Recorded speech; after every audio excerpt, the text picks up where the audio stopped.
Today is shopping day, and I thought I might bring you along for some of them because I find it kind of interesting where people choose to buy things. What I do is I piece together store to farmer's market to a grass-fed meat farm, and I put it all together. And so it takes a while. It's not a just go to the local grocery store kind of shop.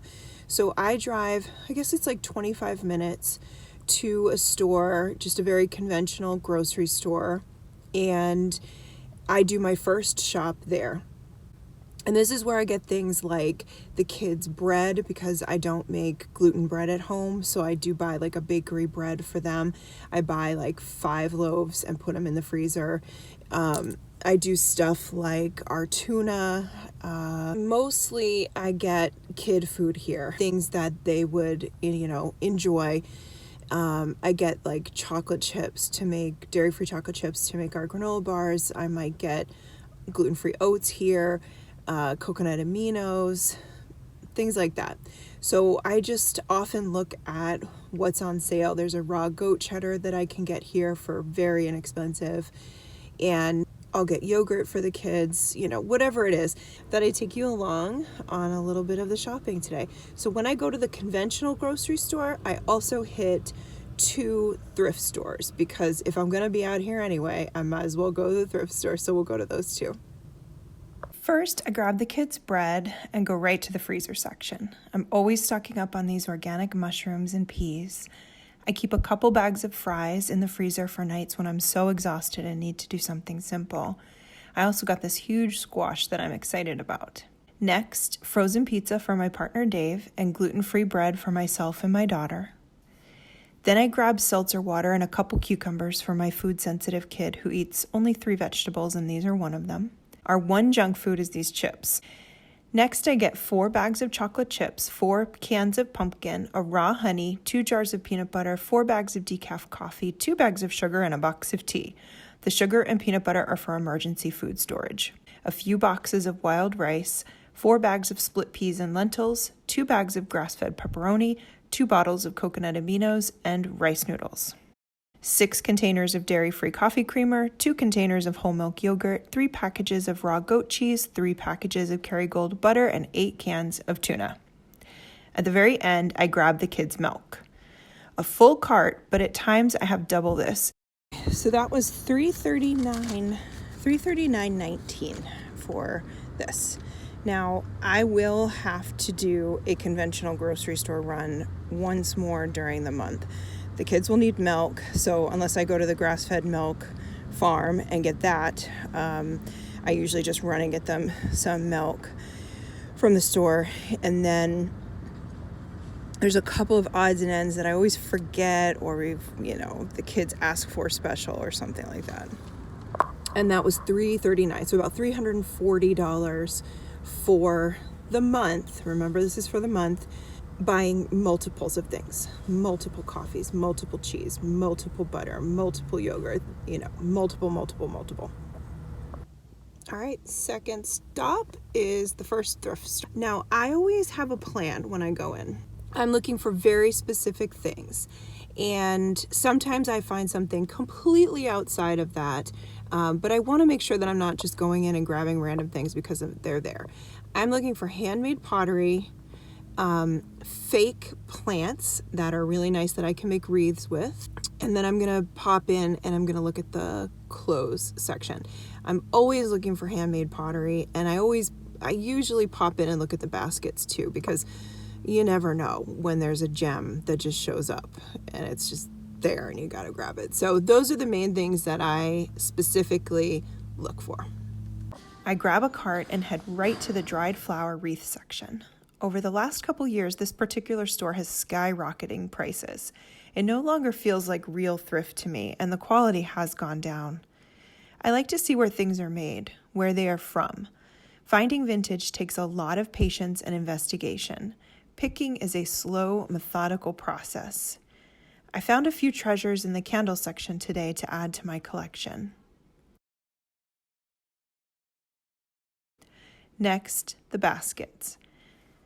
I have this same basket and I don't understand it, but I love it. I either nail it to the wall or I lean it up against something.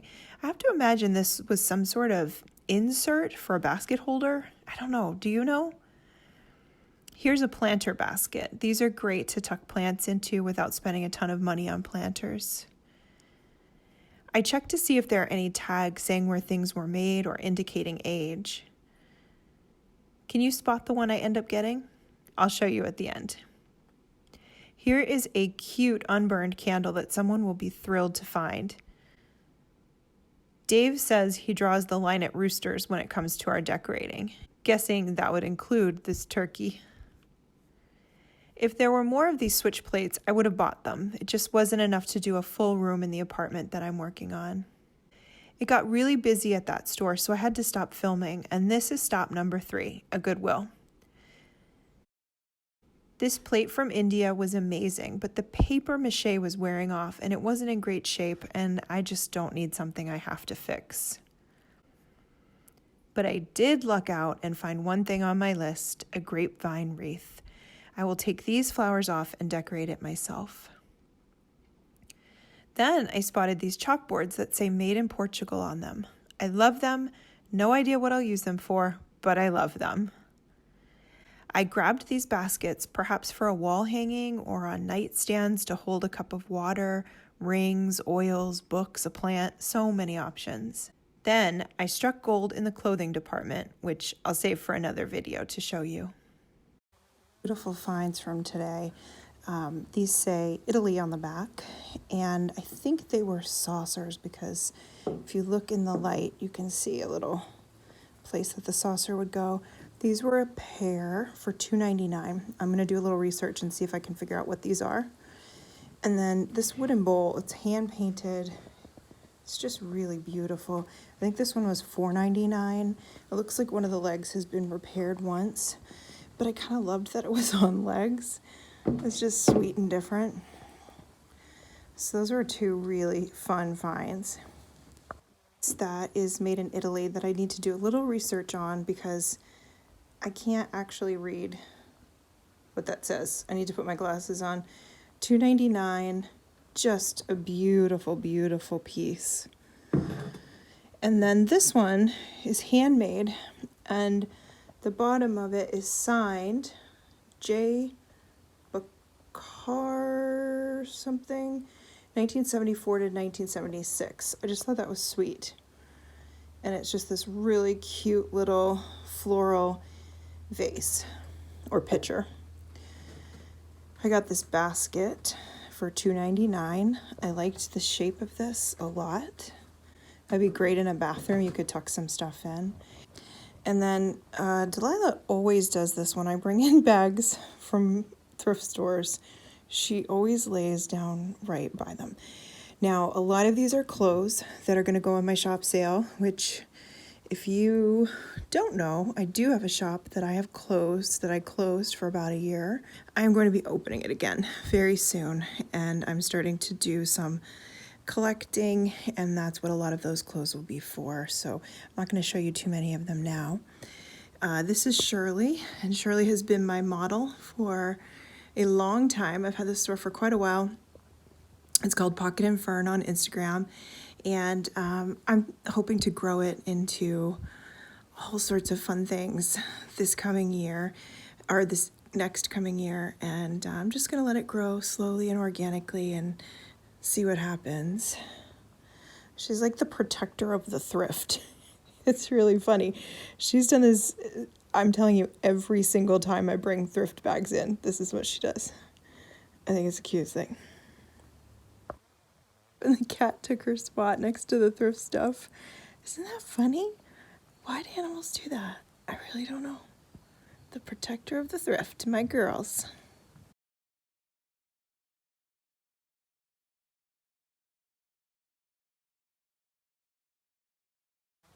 These Sam Edelman boots. They are size 9. They're absolutely gorgeous. Now, size 9 is my size, so I don't know if I'm going to keep these or sell them. I have to decide. But that was a great find. This pair sells for about $225 new. They look barely used. absolutely beautiful boot. I do need to check both the zippers. I didn't do that, and you should always do that when you're thrifting. And I did not. I only tried on one of them. But this one looks fine. Okay, so that's good. This is from America and Beyond. It's not a brand I know of. They sell for about $70, $80 online. It was a green tag, which meant it was $5, which is great for resale. And it's just cute as anything. It's got little pom-poms on it. The coloring is just beautiful. While it is a summer dress, this would be great to wear over leggings and put a cardigan or a blazer over and just like turn this into a super cute outfit. So I am very, very pleased with this find. The day got away from me, as it sometimes does, and I just wanted to come back and show you the last few things that I found at the first thrift store. I had to stop filming because it got so crowded. This particular thrift store, Savers, they have jacked up their prices and people are there like constantly. All right, I found some candle holders, which I was really excited to find. I only have one pair of crystal candle holders. They were given to me as a wedding present. It's clearly not something that my ex-husband wanted. If you know Patrick, you would know he does not want crystal candle holders. So I did take those, and we use them a lot of times during like special holiday feasts. I will decorate the table with different candle holders, but I collect mostly brass, and so I needed a few more crystal, and so I wanted something that looked very similar to the ones I had but different. I like different heights, and these look so much like the other ones. I'll put in a little video of the other ones. They're really, really pretty, and they look like they've never been used. So I got the pair for $3.99. That to me is a very good deal. And then I just grabbed this. I thought it was super sweet. I thought it would look really cute down here in the apartment. I'm not sure exactly where it's gonna go, but this was $2.99. And again, it looks like it's been used a little bit, but not much. So a little beeswax candle in there. I think that would be really sweet. This looks like something that is completely homemade, and it looks like something that you could put a more chunky candle in. You could do a votive, but I'm not sure you'd get a ton of light because this is wood. And but I just thought, like, when you're trying to build a collection, you want to kind of mix and match different things, and this just felt like something nobody else is gonna have. A really cool piece. So I'll have to look for the perfect candle for there, like a really thick pillar candle maybe. And then the final piece I found, this was in the candle section, so the assumption would be that you would put a votive in here, but it also could just be some sort of, like, you could put water and a floating flower in here. You could use it as a candy dish. It is incredibly heavy, and it is a Mikasa, and it says Austria on it. Mikasa, Austria. So this is a really special piece. I feel very, very pleased to have found it. It's $3.99, and I'll also show you a clip of something else that I thrifted that is in my candle holder collection that reminds me of this, but just totally different. So again, putting this piece in with the other one is just gonna build this collection, and it's gonna be just stunning. I can just imagine setting the table with like pine branches and like pine cones and just the candles, like my entire collection just spread out, like sprawling down the table. Okay, and then on a totally separate note, I found a piece of handmade pottery. It is a very substantial piece. It is solid and heavy. There's no specific markings on the bottom, but this is like, you know, to me this is a piece that you might look on Etsy and they're selling for like $40, $50. So paying $9.99 for it, which was a little surprising at this thrift store. $9.99 just seems kind of like, really? But I just thought that what this is so special. You could do something like this with this piece. You could also put like dried stems in here, and that would be really pretty. You could just leave it as a standalone with a few other pieces. I just absolutely love this. Then these caught my eye, and most specifically for these salad servers. And so I just grabbed those, and it was a set, and it came with this little wooden spatula, so it was like $3 for all 3 pieces. And then I have been looking for silverware for the apartment. There's really not much silverware in the apartment, and so I know that there's no spoons down here. So I grabbed these. I haven't even opened them yet. Now, you know I'm not into matchy-matchy. I've talked about that. These all happen to match, and I liked the pattern. And so what I did is I then got knives that were a totally separate pattern, even though they had the matching knives there. I said, oh, I hope somebody else will like not matchy-matchy things. And so there's only 4 of these, but I really like that pattern a lot. So then I just need to find forks in a totally separate pattern, and you can just see how pretty that's all going to be together. So I was really happy with that. That was a little expensive too, $4.99 and $5.99, but these are stainless, they're nice, they're heavy, and they're thrifted, and I want everything down here to be secondhand. So. And then the last thing I got was this basket for $4.99. I love this style basket. It's one of my favorites. I don't think it's anything special, but I think that these will last over time, and this is the perfect basket to take out when you're picking berries or cherry tomatoes or ground cherries, just something cute and small that you don't want to get smushed in the larger harvest baskets. This also is a basket that just looks so good in a collection. You can tuck something in here. You could tuck a plant in here. That would be cute. If you knit or sew, you could use that for collecting your supplies. I just like them. So I thought $5 was a good deal for a really good basket. Some really beautiful finds, some fun things, some unexpected things. It was very fun to thrift kind of without a huge agenda, just looking for certain things and being able to find some of the very specific things that I had set out to find, like a grapevine wreath, and keeping my eye out for silverware. That was really nice to find those things. You never know when you're thrifting, you never know. And also, because I grocery shopped first, I was like on a timeline. Like I didn't really have the luxury of like going super slow like I often do. I had to really push through and like move, because I needed to get my groceries home. I didn't have anything that would like melt or anything like that, but still, you know, it was a warmer day and I wanted to get those home to the fridge. So it kind of kept me on a timeline, which is not a bad way to thrift, to be able to, you know, go and leisurely hang out in a store and look at everything is wonderful, but it's also nice to just go and like boom, boom, boom, get right through there. So that's what I was able to do. The next shopping we'll do together is we'll do a Trader Joe's run, and we will go to the farmer's market. So that's gonna happen this week, and I will bring you along with me. Thanks for being here, appreciate you.